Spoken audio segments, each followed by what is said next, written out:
তারকা দম্পতি তাহসান মিথিলার ডিভোর্স হয়ে গেছে গেল মে মাসে। প্রায় 2 বছর ধরেই আলাদা থাকছিলেন তাহসান মিথিলা দুজনেই। আলাদা থেকে নিজেদের মধ্যকার সমস্যাগুলো মিটমাটের চেষ্টা করছিলেন, কিন্তু শেষ পর্যন্ত বোঝাপড়া না হওয়ায় চূড়ান্ত বিচ্ছেদের সিদ্ধান্ত নেন তাহসান মিথিলা।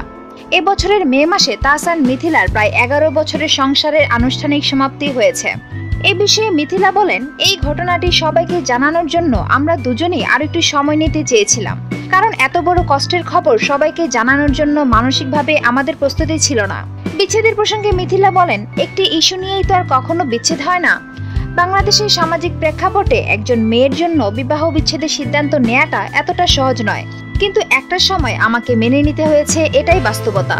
তিনি বলেন, জীবন চলার পথের একটা সময় এসে আমরা বুঝতে পারলাম দুজন মানুষ যার যার জায়গা থেকে দু ধরনের জিনিস চায়। তাহসানের জীবনের লক্ষ্য হয়তো একরকম আর আমার জীবনের আরেক রকম, তবুও দুজন ভিন্ন রকম মানুষ তো একসঙ্গে থাকে, আমরাও থেকেছি। শেষ পর্যন্ত আর হলো না।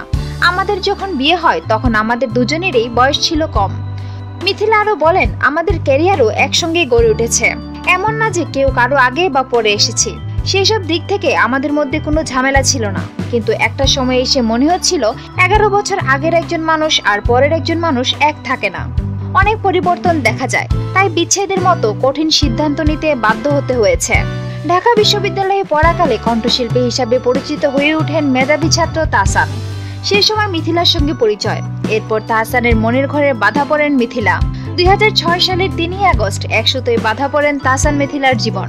তাহসান মিথিলার ঘরে রয়েছে একমাত্র কন্যা সন্তান আইরা তাহরিম খান। মেয়েটি এখন মিথিলার কাছেই আছে। সুপ্রিয় দর্শক, আপনারা আপনাদের যে কোনো মতামত কমেন্টের মাধ্যমে শেয়ার করতে পারেন আমাদের সঙ্গে। আর আমাদের ভিডিওটি যদি আপনাদের ভালো লেগে থাকে তাহলে আমাদের চ্যানেলটি এখনই সাবস্ক্রাইব করুন। লাইক, কমেন্ট, শেয়ার করতেও ভুলবেন না। ধন্যবাদ।